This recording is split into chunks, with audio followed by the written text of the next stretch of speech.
Graça e paz, irmãos. Nós estamos mais uma vez, mais uma quinta-feira reunidos aqui neste culto de oração, onde nós queremos entrar na presença do Senhor e agradecer a Ele por tudo que Ele tem feito em nossas vidas. Agradecer ao Senhor porque o dia ainda não terminou e nós temos plena convicção que Jesus é o nosso maior amigo. Jesus é aquele que se importa conosco. Eu quero agradecer a Deus porque Jesus Cristo nos salvou. E além de Ele ter nos salvado, Ele está hoje intercedendo por nós. Eu gostaria de convidar você, toda a sua família, a entrar na presença do Senhor nesse momento. Desligue tudo o que você está fazendo. Conecte com o Senhor através de uma palavra de oração. Queira que Deus fale contigo. Abra os seus ouvidos para ouvir Deus falar com você. Cante um hino ao Senhor, porque nós estamos aqui nesse momento na presença do soberano Deus. Feche os seus olhos, leve o seu pensamento ao trono da graça e vamos falar com o Pai. Maravilhoso Deus, Pai Celeste, muito obrigado, Senhor, por mais esta quinta-feira que o Senhor nos deu. Dia esse, ó Deus, que nós acordamos e sabemos que o Senhor nos deu uma noite maravilhosa de sono. O Senhor nos deu também um dia de trabalho, ó Deus, onde nós podemos ir e voltar. O Senhor nos deu livramentos, ó Deus. O Senhor cuidou de nós, o Senhor nos deu alimento e nós fomos e voltamos com a Tua presença. Obrigado, ó Deus, porque a salvação que nós recebemos em Cristo Jesus tem surtido tanto efeito em nossas vidas que ela tem mostrado o que o Senhor fez em nós, conosco e através de nós. Receba este culto, Senhor. Toma cada família que está neste momento na Tua presença, neste culto. Fala conosco, ó Deus, no nome de Jesus que nós oramos, amém.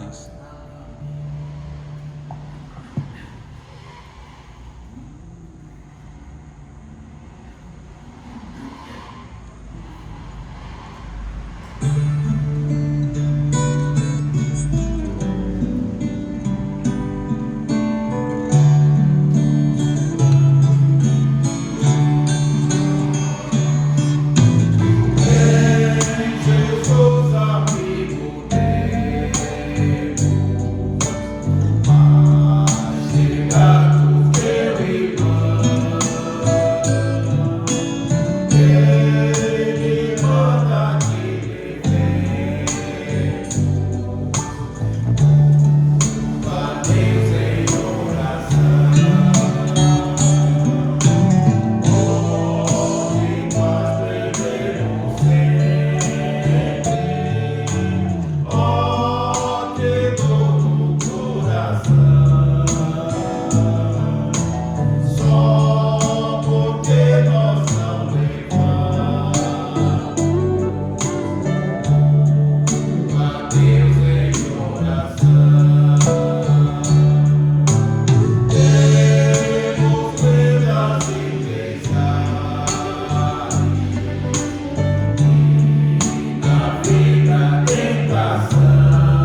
Muito bem, irmãos, é muito gratificante nós sabermos que temos um grande amigo como Jesus Cristo.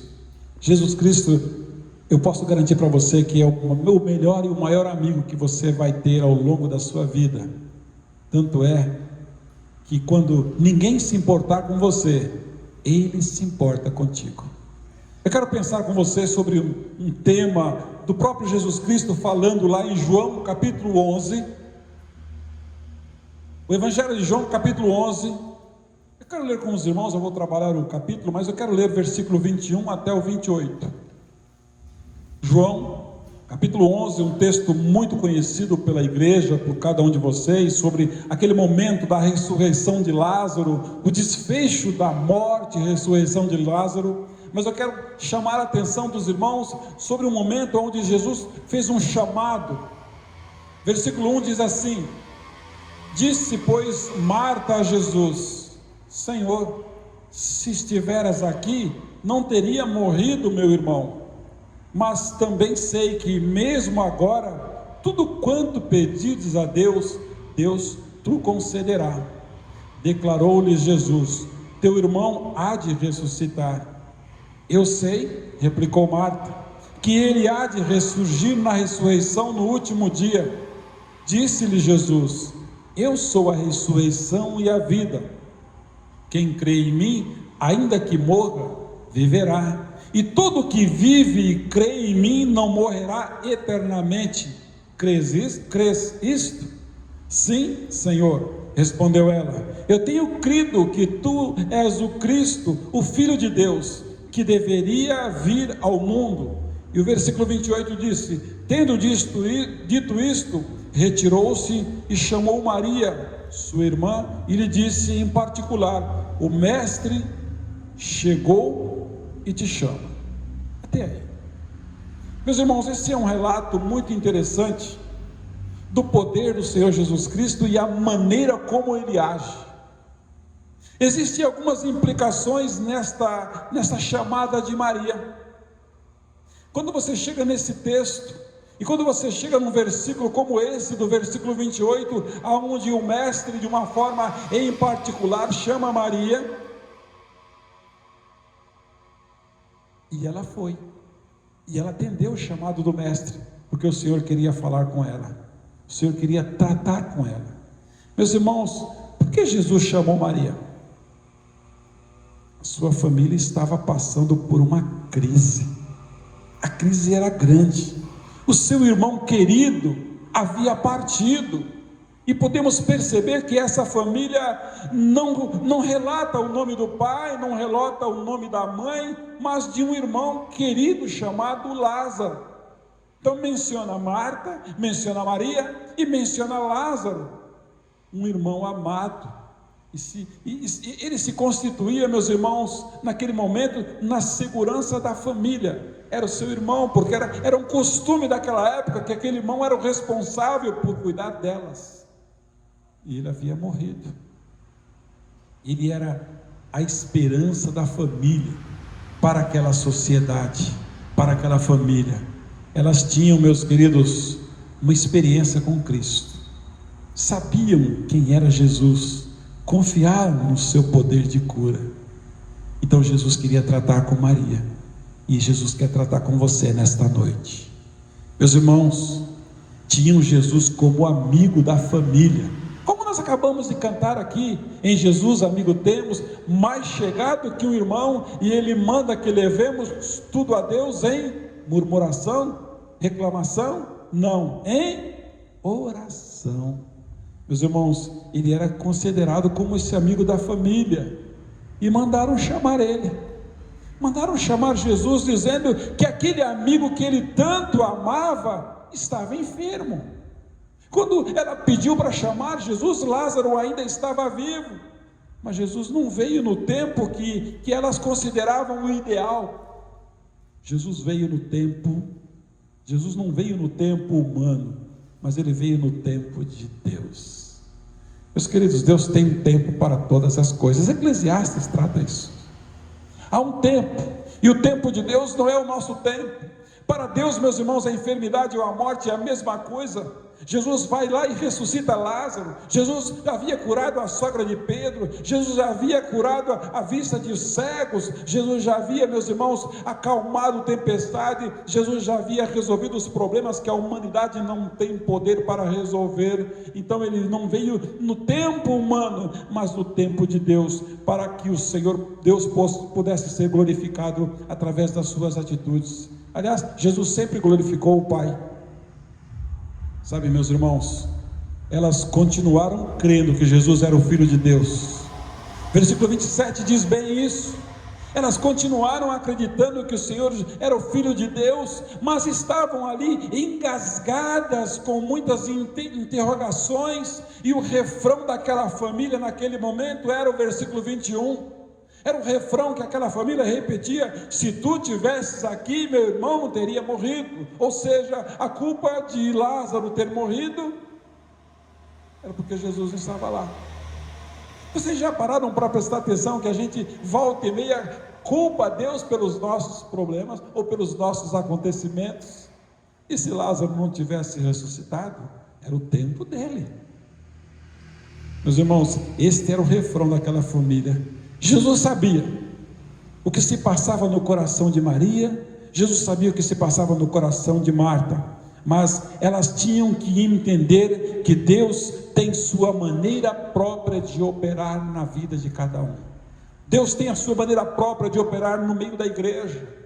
Deus tem uma maneira própria, meus irmãos, de operar com os acontecimentos naturais. Deus tem a sua maneira própria de agir. Meus irmãos, quando Ele mandou chamar Maria, Ele sabia muito bem o coração daquela mulher, porque no versículo 2 diz que esta Maria, cujo irmão estava enfermo, era a mesma que ungiu com bálsamo o pé do Senhor e lhe enxugou os pés com seus cabelos.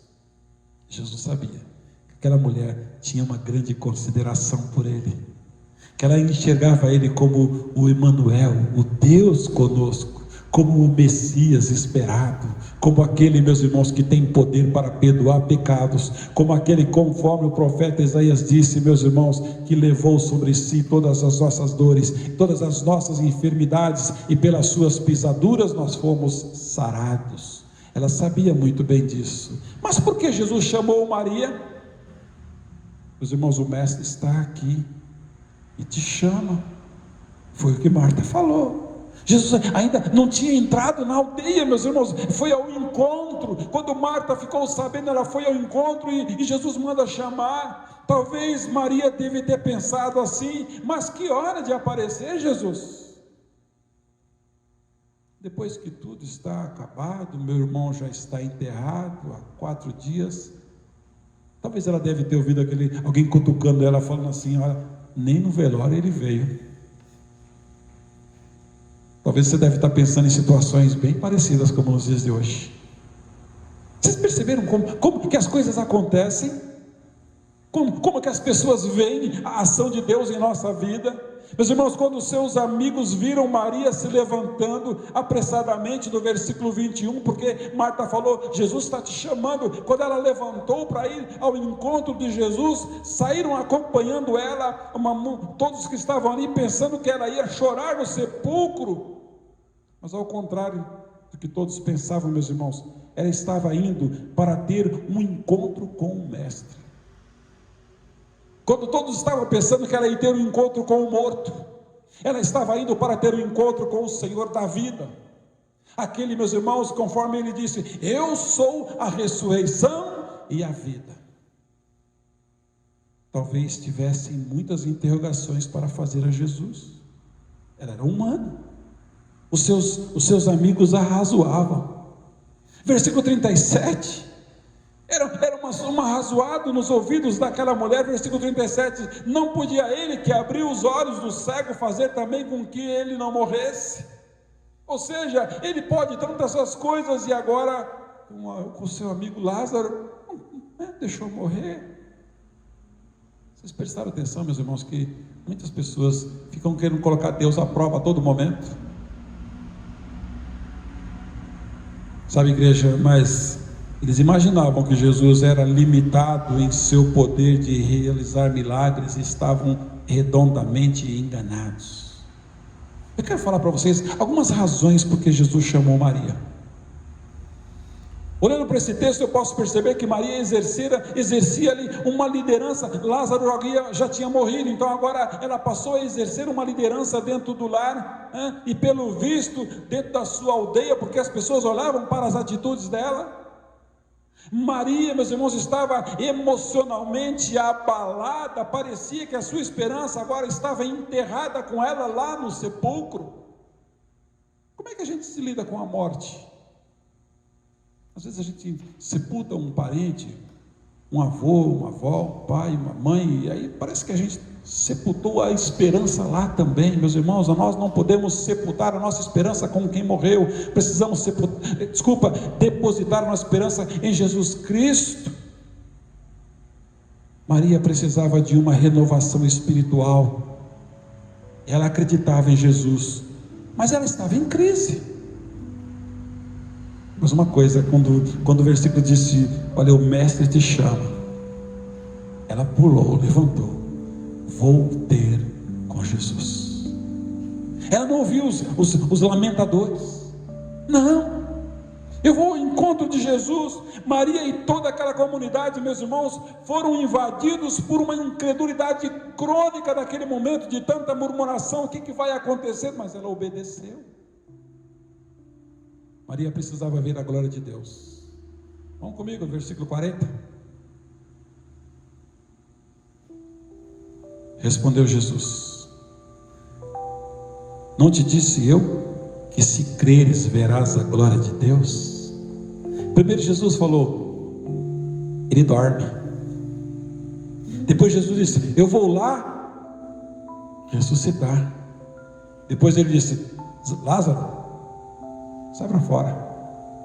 Depois ele disse: se você crê, você vai ver a glória de Deus. Meus irmãos, o crente, ele não precisa ver para crer, ele crê para ver. Os planos de Deus sempre são muito mais elevados que os nossos. Meus irmãos, antes de eu terminar essa mensagem, eu quero te falar uma coisa importante para você, porque nós precisamos estar atentos ao chamado do Mestre. Para que Jesus te chama? Meus irmãos, hoje o Senhor Jesus ainda continua chamando você e eu. Primeira coisa, Jesus está nos chamando para o arrependimento hoje, queridos. Mateus capítulo 4, versículo 17 disse, a mensagem de Jesus era essa: arrependam-se de seus pecados, porque o reino dos céus está perto.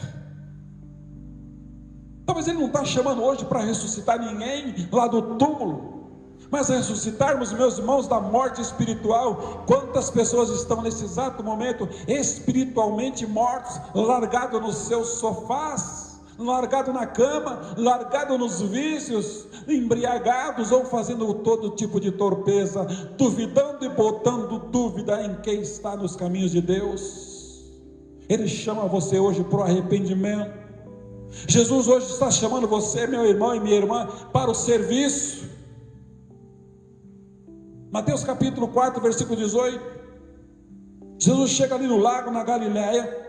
Então ele vê dois irmãos ali, Pedro e André, que estavam pescando com as suas redes. Jesus chama eles para um serviço, e Jesus disse: olha, venha comigo, porque daqui para frente eu vou fazer vocês pescadores de homens. Vocês não vão mais pescar peixes, mas vocês vão pescar gente, vidas, para o reino dos céus. Meus irmãos, Jesus chama para uma prestação de contas também. Jesus chama-nos para uma prestação de contas. A Bíblia fala, lá em Lucas capítulo 19, a partir do versículo 13,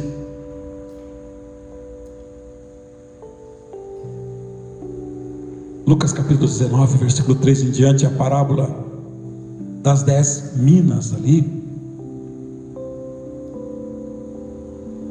Diz a Bíblia que o Senhor chamou os seus servos ali e deu a eles, um certo senhor chamou os seus servos e deu a ele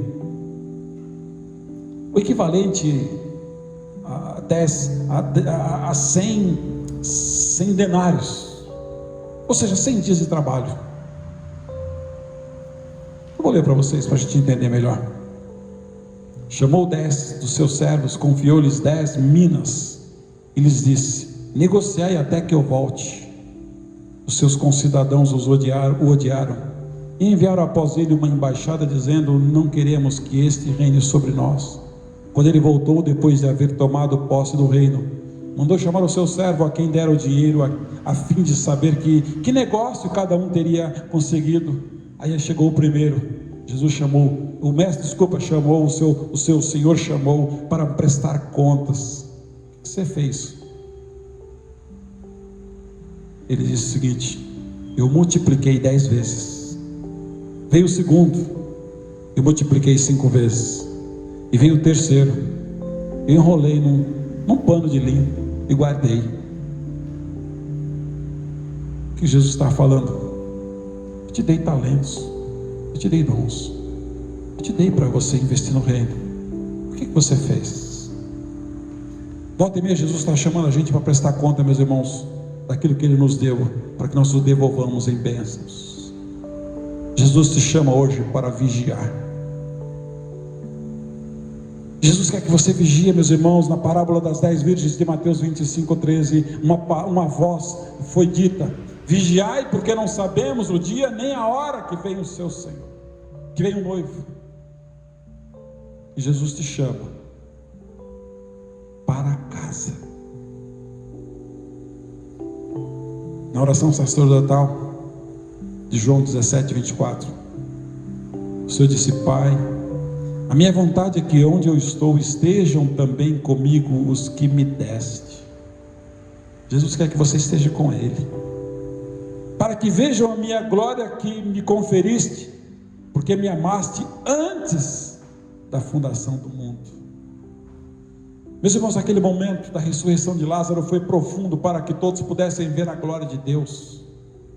E diz a Bíblia que todo mundo começou a comentar: olha, este é poderoso, este é o Deus que tanto ouvimos falar, porque Jesus era o Deus homem entre nós. E Jesus, tão poderoso, se importa tanto conosco, que o seu amigo morto, ele chorou. Diz a Bíblia que ele comoveu o seu coração. Jesus se comove com você, com os seus problemas. Ele não fica indiferente com você, porque Jesus, meus irmãos, quer ressuscitar vidas, para que nós possamos ter vida eterna. Qual o objetivo da ressurreição de Cristo? A nossa justificação.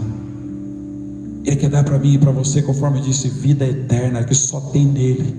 Ele quer que nós ressuscitemos com Ele, meus queridos. Ele quer que nós sejamos regenerados agora para uma nova vida de esperança. Muitas pessoas perderam a esperança.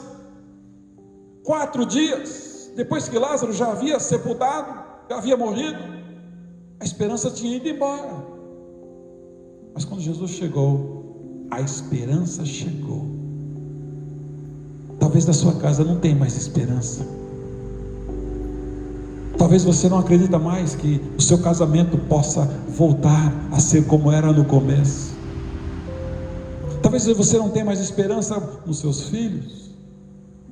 Talvez você não tenha mais esperança de dias melhores. Eu quero dizer para você: você quer experimentar dias melhores? Comece a caminhar com o Senhor. Ele nos chama, e a sua ressurreição, meus irmãos, representa que nós devemos consagrarmos a nossa vida a Ele. E por último, por que Jesus quer que nós ressuscitamos com Cristo? Para andarmos de modo digno. Quero terminar essa mensagem dizendo: Jesus te chama. Jesus te chama. Versículo 45 de João 11. Muitos dentre os judeus que tinham vindo visitar Maria, vendo o que Jesus fez, creram nele. Meu querido, comece a falar o que Jesus já fez na sua vida. O seu testemunho de vida vai levar toda a sua família, todos os seus amigos, todos aqueles que estão próximos de você a crer em Jesus. E quando Ele te chamar, faça como Maria. Vá ao encontro do Mestre. porque Ele tem solução para os seus problemas. O problema de Maria era o seu irmão morto. Qual o seu problema nesta noite? Entrega o teu caminho ao Senhor, faça como Maria, confia nele, e o mais Ele fará. Amém? Que Deus em Cristo Jesus te abençoe ricamente. Fique na paz do Senhor.